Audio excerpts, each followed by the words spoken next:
Okay, so we are going to record today. And the thing that we're looking at for today is going to be finishing up on 12 leads. When we start next week, we're going to hit advanced cardiac life support, those algorithms really hard and heavy. ACLS is not difficult, especially for a group of the intelligence and caliber of what you guys have shown me. If you can identify an OMI, if you can read a cardiac monitor, and in particular the life-threatening monitors or life-threatening rhythms, if you can remember the ACLS drugs that we've already talked about, and you've talked about hopefully in your pharmacology class, you will do fine. You will do fine in this. Again, one of the other things I want to share with you is don't forget the 2 ACLS days that we've got scheduled in November. It's our policy. If you already have ACLS, if you want to take your ACLS somewhere else, we don't mind that, but you do have to take our written ACLS exam. Dylan. I don't know much about that. Is that like with the 2 days, like one day, are we going over stuff? Yeah, so it's a Monday, Wednesday, so it's the days that you're going to be here. So the first day will be a really, really full day of going through videos and practicing. The second day will be a continuation of some videos and practicing, and then you'll do what's called your mega code. You'll have to deal with a life-threatening cardiac issue, and then you'll have your written exam. Here's the thing I promise you.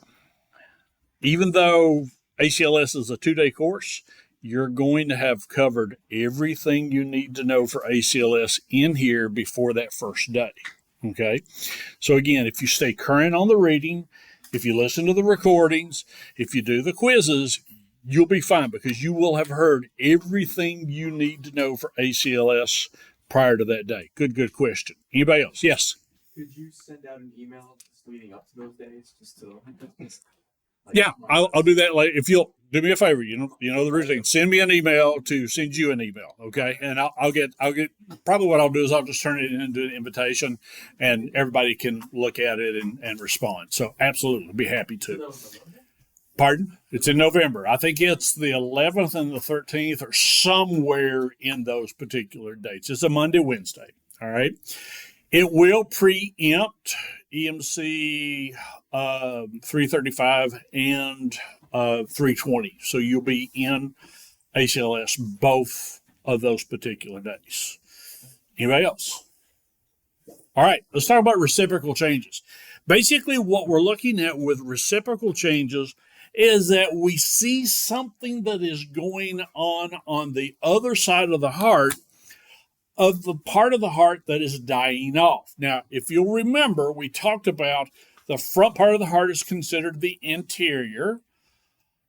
The side is called the lateral, and we have the high lateral and we have the low lateral. And we have the septum and we have the inferior.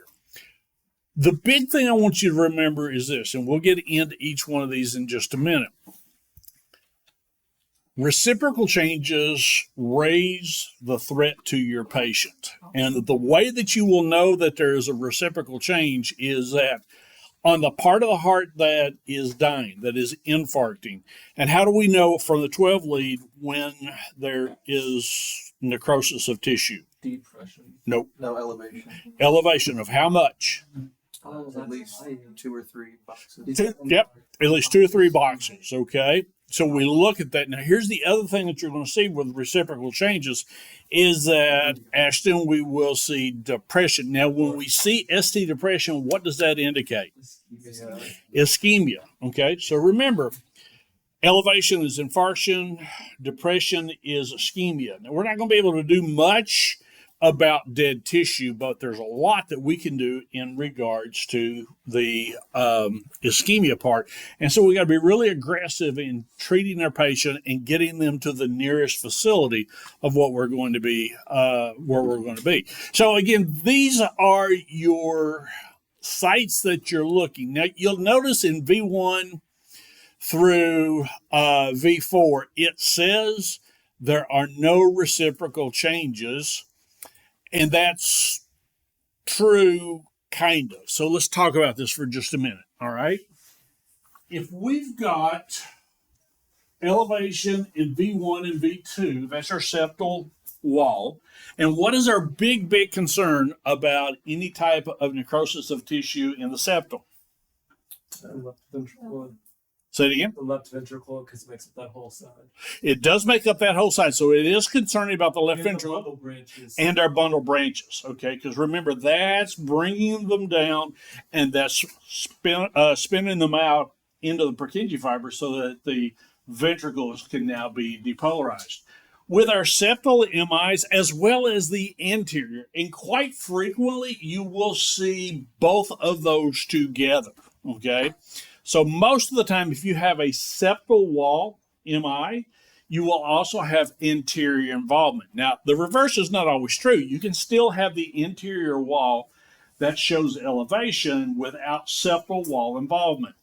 But the big thing that we're looking at here is a reduction and a diversion of the conduction of that impulse down into the ventricles.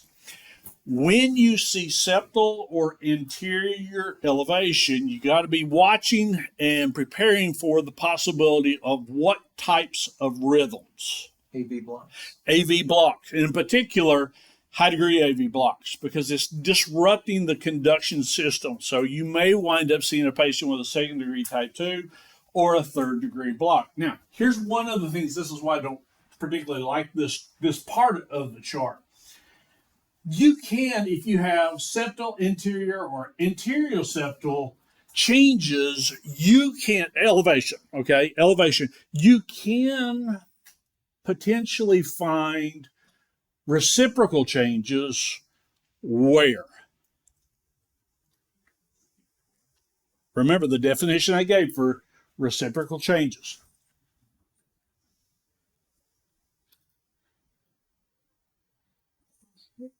Say it again.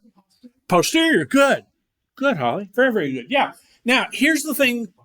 Don't waste time in this situation of doing a posterior 12 lead. Okay.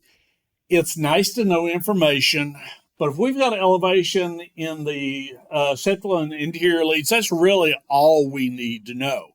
Now, we'll talk in just a minute about when you might want to do a posterior 12 lead, okay?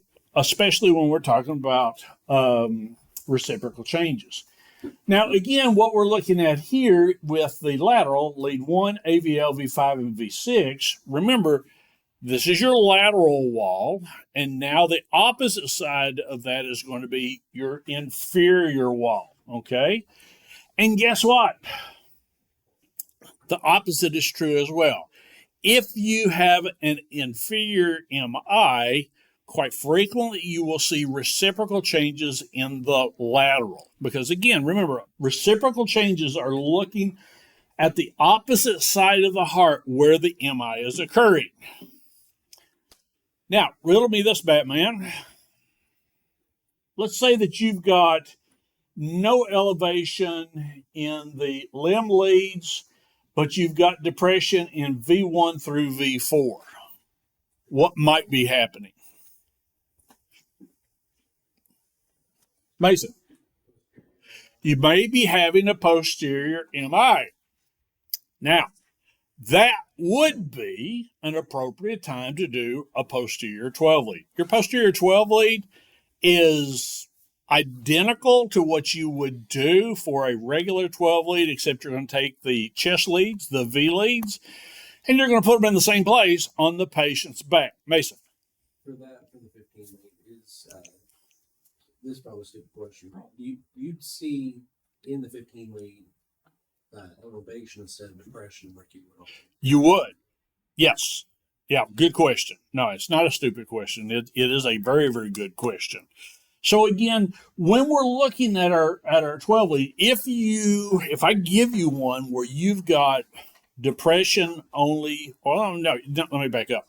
Not only, but if you have depression in the V leads, 2 or more V leads, okay? Remember, V1, V2, V3 or V4, or V2 and V3. Remember, when we're looking at contiguous leads, which is basically looking at the same area of the heart, or continuous leads, because remember, there is some bleed over here from what is being seen in V2 and V3 in here. So you kind of have that overlap of coverage of what you're looking for. So V2, V3 would be a continuous lead.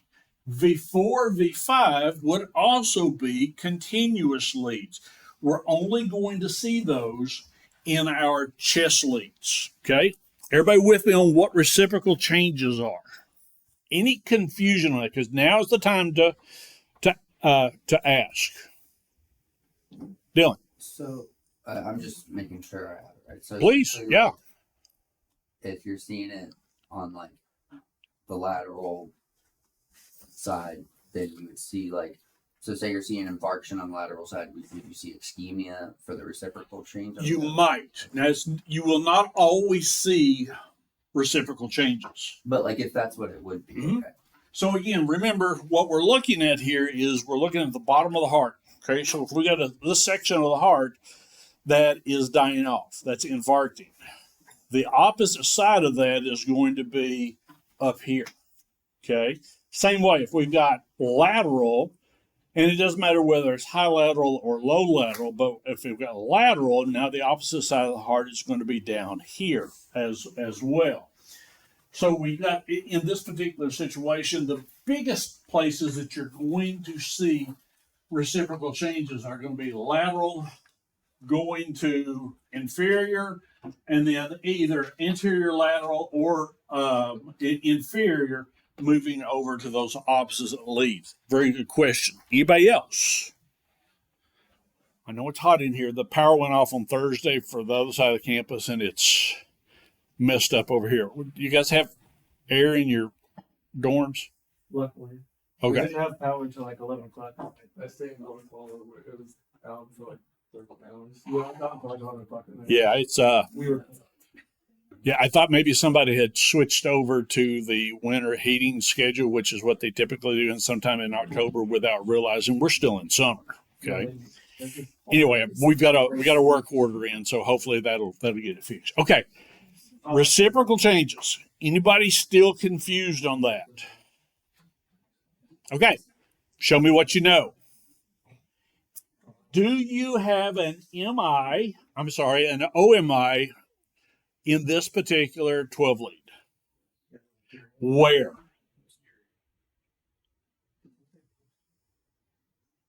Okay, now here's the thing to remember. You can't diagnose an OMI from reciprocal changes. You can raise your suspicion really, really high. We would not be able to confirm that posterior MI until we did a posterior 12 lead. But now somebody, who said posterior? So, Mason, first of all, tell me, why do you say that you feel like that there may be a posterior MI? It may not be completely posterior, but it's just going based off of the locations of the depression and the elevation. I would agree 100% with you. Okay, so you are correct. So we've got depression in V2, V3, V4, and we'll eliminate V5. But we got 3 leads that we're looking at here that have gotten some depression. So that would raise our concern that we've got a posterior MI. Any place else, though, that we can look, Colin? But the inferior leads are which ones? 2, 3, maybe. Yeah. Correct. 2, 3, and AVF. Now, here's the thing to remember. You look at this 12 lead, we have no background on this 12 lead whatsoever. We have no idea when it was taken, okay? When you take your 12 lead is critically important because, again, it's not unusual to see these really, really dramatic changes in the elevation that's going on early on in the MI. Remember, we called that the hyperacute phase. That's when it's starting, okay? So that would be some things that we would look at. Now, anybody see any other reciprocal changes?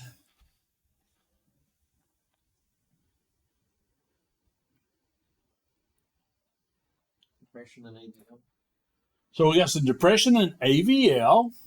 Where else? V3 and Okay, so we got V3 and V4.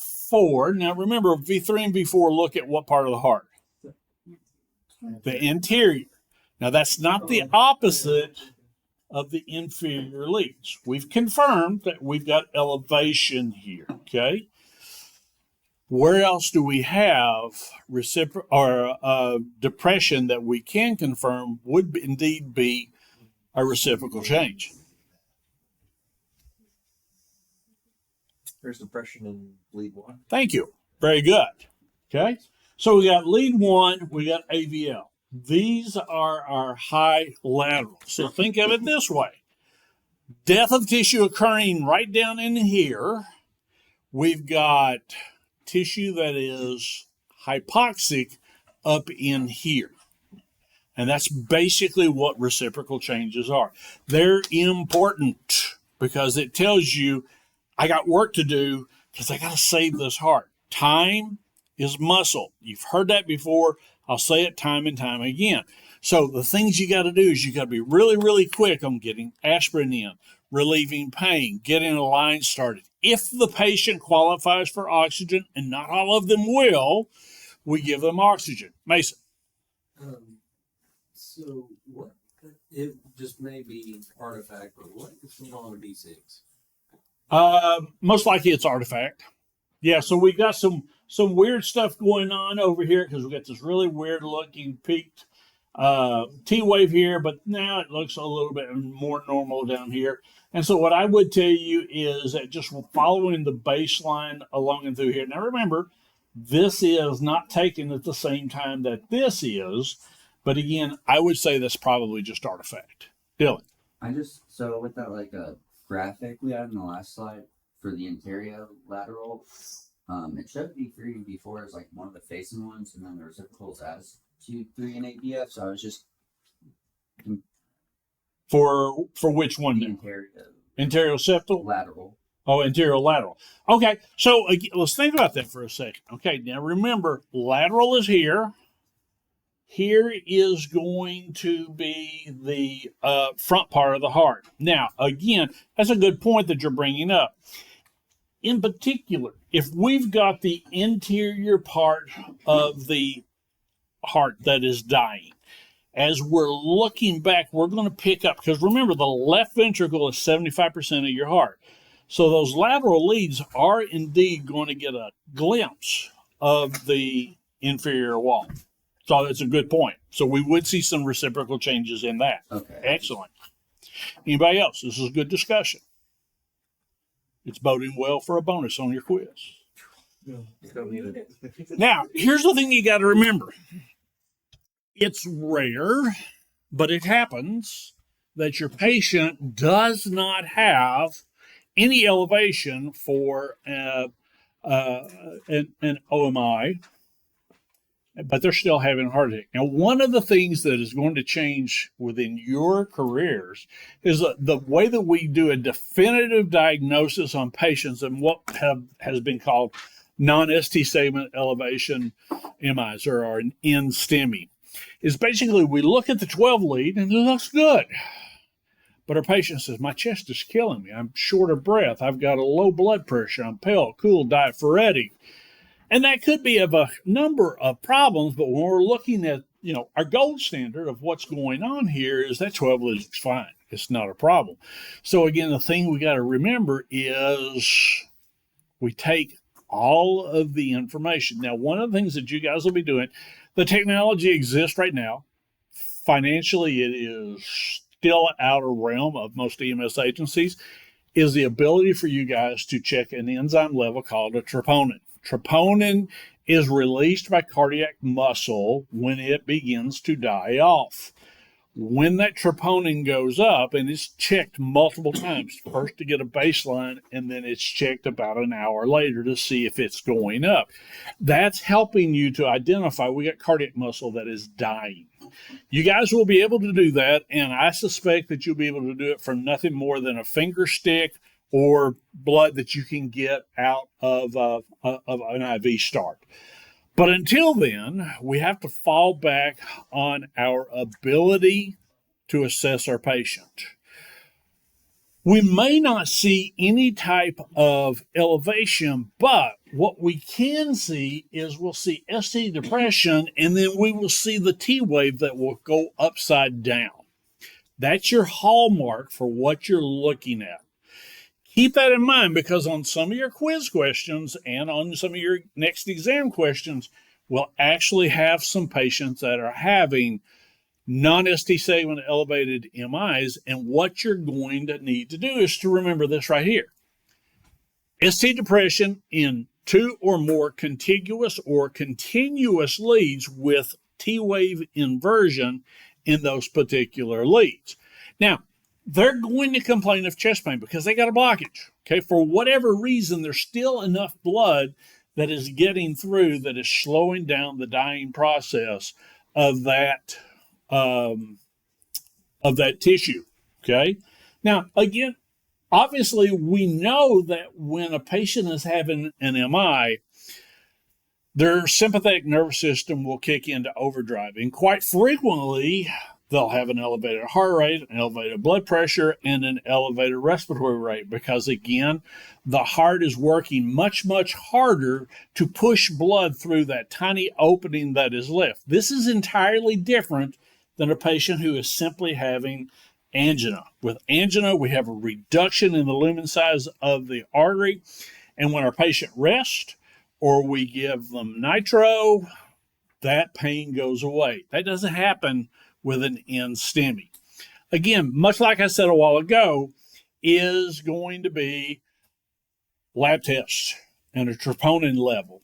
And you guys will be, you'll be doing that. Again, the other thing you'll be doing is probably checking calcium levels on your trauma patient. We'll talk more about that, especially when we get into the rationale behind giving pre-hospital whole blood. Now, with your patient, you may begin to see Q waves. Now, what are Q waves? I told you that with Q waves, there's 2 possible findings. What are they? Remember, your Q wave is that first negative deflection after the P wave. What might a Q wave indicate? Okay, let's review. So you have physiological Q waves and you have pathological Q waves. Physiological Q waves are idiopathic. Idiopathic is a fancy word for I don't know. They're just there. There's no indication that we've had any death of tissue. I don't know. They're just there.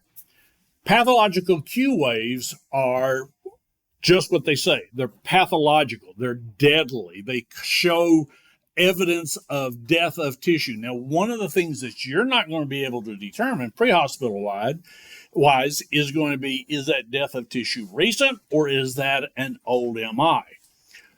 What would be one way of narrowing that down so that you can have an educated guess of whether it is new or old? Patient history. Patient history. Good. Very good. So again, this is where your patient assessment and your patient history come in and plays together. If they say, oh yeah, I had an MI 2 years ago, okay, that does not rule out that those Q waves are going to be new. But what it does tell you is that there's a high possibility that our patient is going to begin to have some type of old damages going to be there. Remember, heart tissue does not regenerate. It scars, but it does not regenerate. Ethan. So, just to help me understand. Sure. Angina might prelude non-STEMI. And Yeah. STEMI prelude. Yeah. And just to clarify, non-STEMI doesn't mean there is no myocardial function. It means that it is the early stages of a STEMI. You're close. An NSTEMI, let's use that. An NSTEMI, non-ST elevation, means that the patient is having death of tissue, but it's not being shown by elevation of the ST segment in your 12 lead. Okay. It's being shown by your depression of the ST. Obviously, that makes sense because infarcted tissue is also hypoxic tissue, but we couple that with the inverted T wave that goes along with it to bring that together to, again, raise our suspicion that we've got an NSTEMI that's going on. Does that help? It does help. I had misunderstood a little bit. I thought NSTEMI meant that there is no problem. No. NSTEMI is, yeah, Houston, we got a problem. So again, keep in mind, you've got STEMI or OMI, stands by itself. You've got NSTEMI, okay, and it stands by itself. And now, it's like you're reading the slides, we talk about angina, okay? So there's two types of angina you need to be aware of. One is stable, one is unstable. So let's talk about unstable angina first. Now, again, what we're looking at with our patient with unstable angina is going to be hypoxic EKG changes, which means that we're going to see with our patient having angina, they're going to have some ST segment depression that's going on. Unstable angina, the definition of unstable angina. Well, in order to define unstable, let's go back and make a definition of what stable is. Stable angina is that your patient can predict with stunning accuracy what will either cause and or relieve their cardiac related chest pain. So let me give you an example. We got stairs out here. Let's say that your patient is walking up those stairs and he or she knows that when I get to that first flight of stairs, I'm going to have a little bit of discomfort in my chest. Maybe I'll be short of breath. But if I stand here for 30 seconds to a minute, that goes away. And sure enough, it does. And they go up another flight of steps, and the same thing happens. So they can predict what causes it, and in that situation, what brings about relief. Unstable angina is a change in one or both of those. So now, instead of climbing up the full flight of steps, your patient can only go halfway up, and they get that same intensity of pain, but it's early now. Instead of doing a full flight of stairs, it's only halfway up. They may be able to stand there for 30 seconds to a minute, and it goes away. Or it may take them longer. Sir? Would it be correct to say that angina would be a partial occlusion of the vessels to a point where it occasionally causes ischemia? Yeah, that's it. That's an ideal description of what it is. So angina comes about as a result of, most of the time, of a thrombus occlusion. Thrombus is a blood clot that is in there. And so I'll come right to you. So again, what is happening here is that the cardiac demand is outpacing the available oxygenated blood because the lumen, remember that's the diameter of the artery in all the arteries, but in particular within the coronary arteries, the lumen has been reduced to much, much smaller. The more the reduction of the lumen, the greater the incidence of angina. Ethan. So let's say, just for my own understanding, probably your anginas would be caused maybe by a 25% occlusion, which could cause ischemia occasionally, depending on demand. But potentially, and one of the things that we can't do is that we cannot identify the percentage of occlusion just simply by either the onset. Just relatively speaking. But yeah, well, if you've got a 25% occlusion, you got 75% of the blood's going through, but you don't have 100% going through. Compared to, let's say, an STEMI that might be 50%, where now your oxygen demand is not satisfying the tissue need, and that's when you start seeing death of tissue. Well, now, again, STEMI, in-STEMI, and angina are three separate. They get their own categories. I understand. So I'm just now- trying to make sure right. I'm understanding the progression here. So all of them are caused by blockages. With the STEMI, what you're looking at is you're looking at 100% blockage. With the in-STEMI, in some situations, you're looking at like 99% blockage, but you got just enough blood that's going through that keeps the tissue from dying, but it's still going to be hypoxic. With angina, what we're looking at is no death of tissue, Okay. solely hypoxic tissue. Gotcha. Okay. And so again, with unstable angina, any change of that, and let me tell you this: if you get called for a patient who's having chest pain that awakens them while they're asleep, many times what will happen is they'll be sleeping, sound asleep, they'll have chest pain, and it awakens them, and it doesn't go away. They pop a nitro and they're still hurting. So spouse or even the patient may call 911. By the time you get there, the pain's gone. Okay. Nitro has done its work. You got to convince that patient to go to the hospital because you cannot be more relaxed. Your O2 demand cannot be lower than when you're sleeping. Something has occurred to worsen that blockage to wake that patient up during the night. Okay? So that's the thing that we're going to be looking at here. All right? With unstable angina, we're going to see ST segment depression. You may occasionally see some T wave inversion, but this is what we're looking at right over in here. Okay? Now remember, if we're talking about the anterior or the septal leads, we see all those depression going on. We may be thinking, okay, maybe I've got a posterior wall MI. Okay, do a posterior wall 12 lead. I will tell you, I think I shared this with you, but there's a blog and a podcast owned by Dr. Stephen Smith. He's been a cardiologist for well over 20 years, and he says he's only seen a handful of posterior MIs.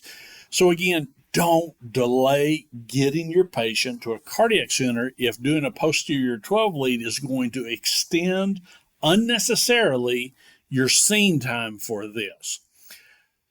What we're going to do, well, first of all, if we've got a patient that has angina of any type, what are you going to do for them? How are we going to treat them? We're going to go with aspirin. Remember, aspirin, unless there is an absolute contraindication, should be the very first medication you give your patient.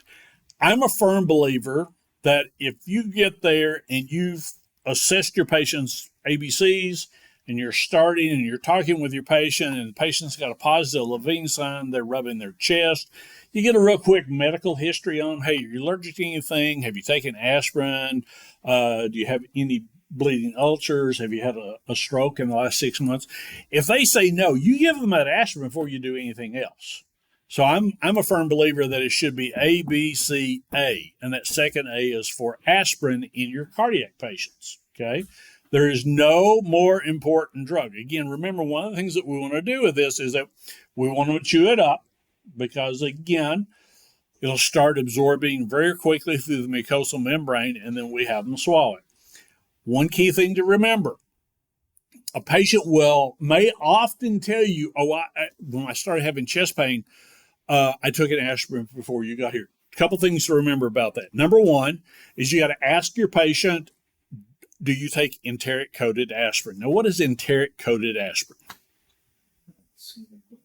It's like delay capsule. Yeah, so it has a protective coating for patients that are on long-term aspirin therapy, but it upsets your stomach, okay? So it delays it and keeps the aspirin intact till it gets into the intestinal tract where there are fewer nerve endings, and that begins to break down there. Here's the problem with that. It can take up to 90 minutes before it begins to work. Your patient doesn't have 90 minutes. Mason. In the sense of what they're allergic to both aspirin and nitro, what are we going to do for treatment chest pain? So in that situation, what we're going to have to do is we're going to have to address their pain with most likely fentanyl. So we're not going to be able to give anything. We'll talk a little bit more about the role of beta blockers in the care and treatment of your patient. So that will often help to, number one, reduce the pain, because it's not doing anything as far as dilating the artery, but what it is reducing the heart rate and the contractile force. Good question. So again, enteric-coated aspirin, if your patient has taken it, is just the same as them having not taken it. Now, question for you. Let's say that you get dispatched, patient's having chest pain, they get there, and they say, as soon as I started having chest pain, I chewed up an aspirin, okay? And it was just a regular, normal aspirin.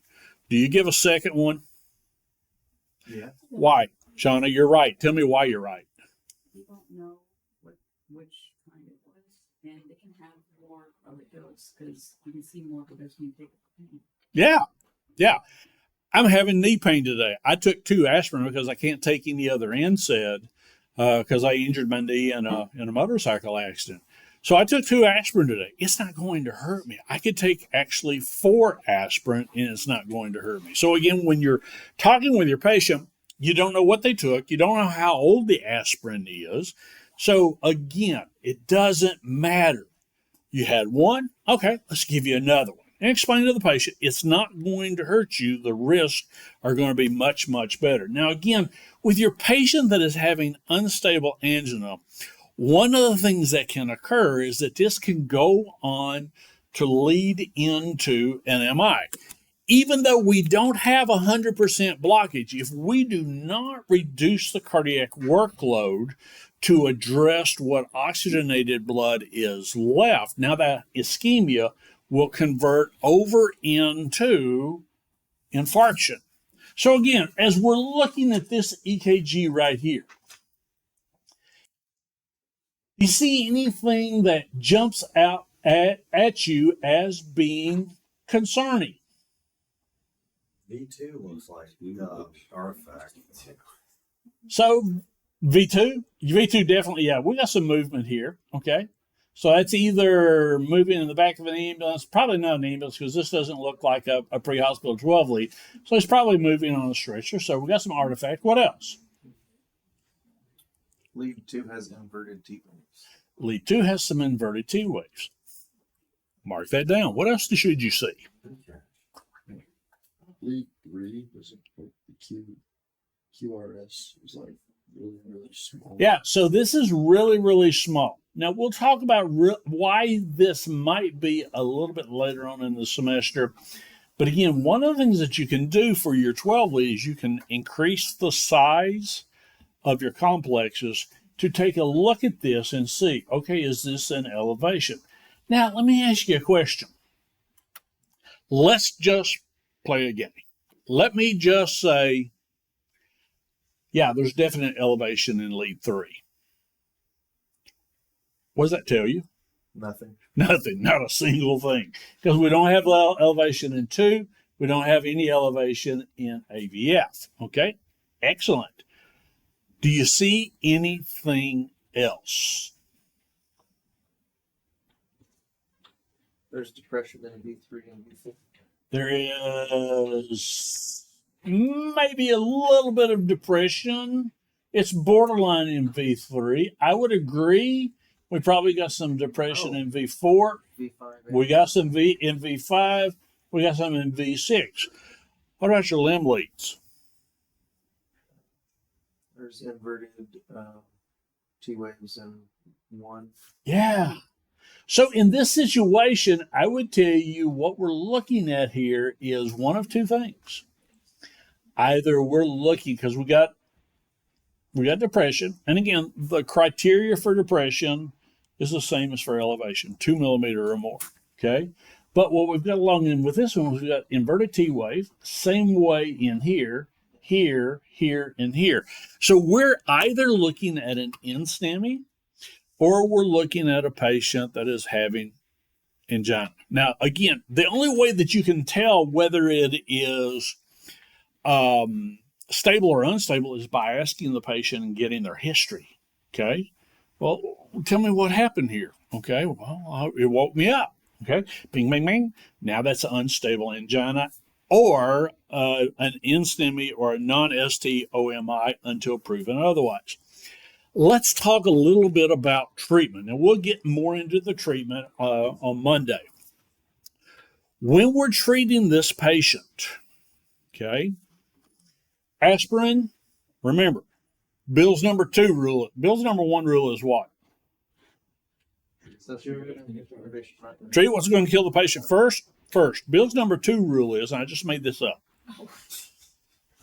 is for your cardiac patients, it should be ABCA, aspirin. Get that aspirin unless there is a contraindication. Before you get your line started, before you give the patient any oxygen or anything.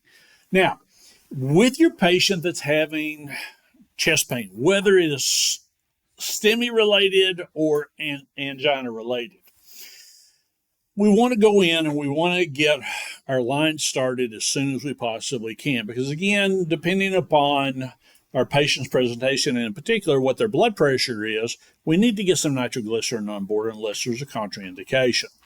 So within that particular situation, now what we need to do is get that line started first. A patient's IV is much easier to start when their blood pressure is 130 over 96. Then after you give a nitro and the blood pressure now drops to 110 over 70. So get that line started really, really quickly. If you're not able to get the line started fairly easy on your first attempt, then you go ahead and give the nitro, because we don't want to delay getting that nitro in. So this comes again to that critical thinking that you're going to have to do. Let's talk a little bit about oxygen, okay? I still see and hear medic students that are being taught bad stuff about oxygen. We used to think 21% oxygen is good, O2 demand is low, let's give them 100% because more is better. Wrong. More is potentially more worser, okay? Oxygen is an oxidizer, okay? Oxygen is what causes rust to occur. In the body, it's what causes inflammation to occur. Inflammation, much like Scripture says, the love of money is the root of all evil. Doesn't say money's the root of all evil, just the love of it. In EMS, oxidation or inflammation is the root of all starting vascular damage. When it gets inflamed, it gets rough, things begin to stick to it, clots begin to form, fat turns into a hard rock, and now we have a patient that has angina leading up into an MI. The key thing to remember here, though, is that we're going to give our patients who need oxygen, and we're not going to give patients who don't need oxygen. This is a critical thing you got to remember, both for this class and for your ACLS. So who gets oxygen? There's 3 criteria. Only one of these criteria has to be met. Number 1, you put a pulse ox on your patient's finger and it reads less than 90%. Now, that's a change over the last couple of years. It used to be less than 94%. Now, AHA says less than 90%. They get oxygen, regardless of what they look like. So if they're sitting there and they're not exhibiting any shortness of breath symptoms, or if they're not even telling you, you ask them, do you feel short of breath? No, I don't. But you put the pulse ox on, it reads 89%. Guess what? We're giving them oxygen. We'll talk about dosing here in just a second. Criteria number 2 is that you look at your patient, and regardless of what their SpO2 says, they look like they're having trouble breathing. We're going to give them oxygen. So if their respiratory rate is up, if it's shallow, if they're struggling a little bit, we're going to give them oxygen. Number 3, regardless of how they look, regardless of what their SpO2 is, when you ask the patient, so Mr. Schuyler, how do you feel? Are you having some shortness of breath? If you say, yeah, I feel like I just can't catch my breath. Guess what? You're getting oxygen. That's your criteria. If none of those are in play and the patient's having severe crushing substernal chest pain and not one of those 3 criteria are met, your patient gets zero oxygen other than what's in the atmosphere. Because again, we can cause a couple of things. Number one, we can cause increased inflammation. The other thing is if we're giving lots and lots and lots of oxygen to our patient, we cause a problem known as nitrogen washout. Now, what does nitrogen do to the cardiovascular system? It dilates. So, in essence, what you're doing, you can tell I'm a little passionate about this.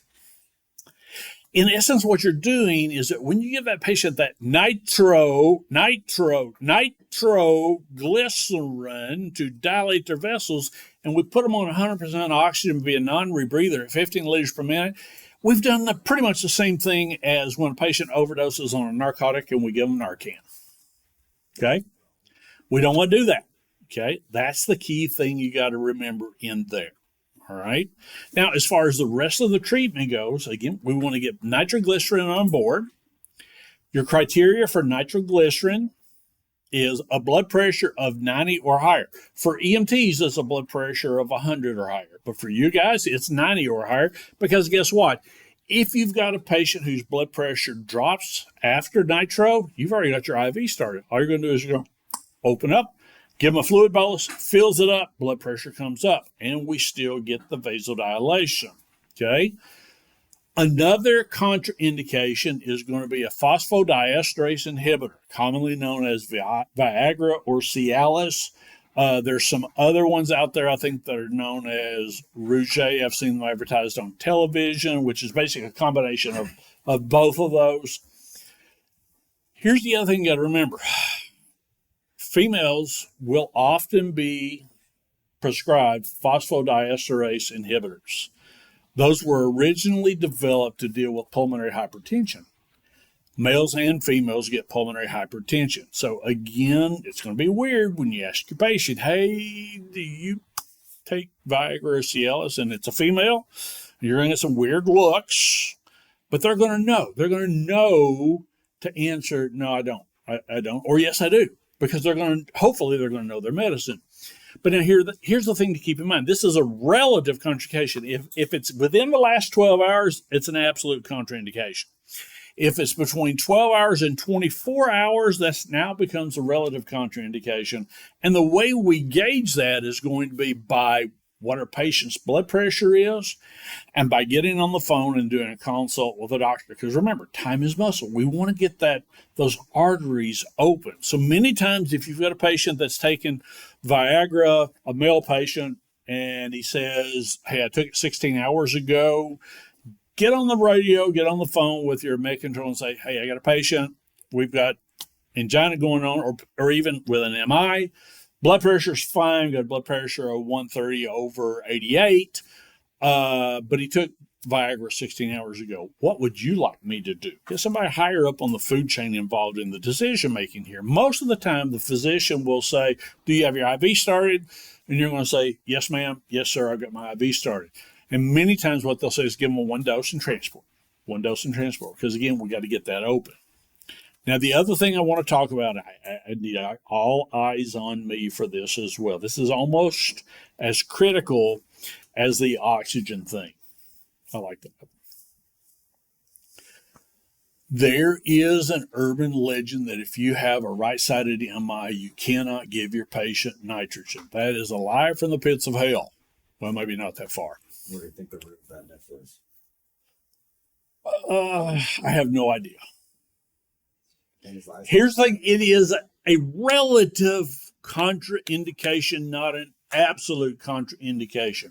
We got to get those arteries open. So if you've got your line started and your patient has a right set at MI, basically what we're mostly concerned about is that wiping out the preload.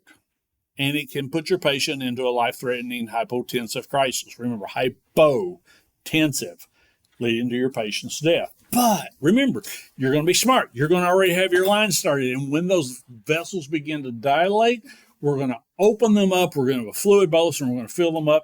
The patient is now going to get increased circulation distal to where the blockage is, and their pressure is going to come up.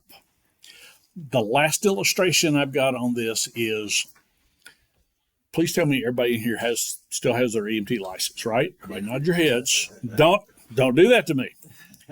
So I know most of you are working EMS right now. When you go out, you come to my house and I'm having chest pain as an EMT. You've given me aspirin. What's going to be your next question? Are you prescribed nitro? Say it again. Are you prescribed nitro? Yes, sir, I am. Why do you ask? That way I can give you your nitro. Okay. How do you know where my MI is? I have no idea. You have no idea. You're exactly right. Why in the world would we allow you as an EMT to blindly give nitroglycerin to all of your patients and actually be considered malpractice if you don't? But now we're giving you some additional tools to fine-tune your diagnosis and say, oh, well, if you see an elevation in the inferior leads, potentially leading to, and we'll talk more about right-sided MIs later on, no, you're not going to give that. That's wrong. Yes. I think it's because the potential benefit far outweighs. Oh, it does. It does. So again, if you've got a patient that's got a potential right-sided MI and they begin to go hypotensive, we're going to give a fluid bolus because you're going to have already started your IV. Questions, comments, cuss words, other appropriate phrases. Go find a cool spot. Mason, hold on just a minute. Mason's got a question.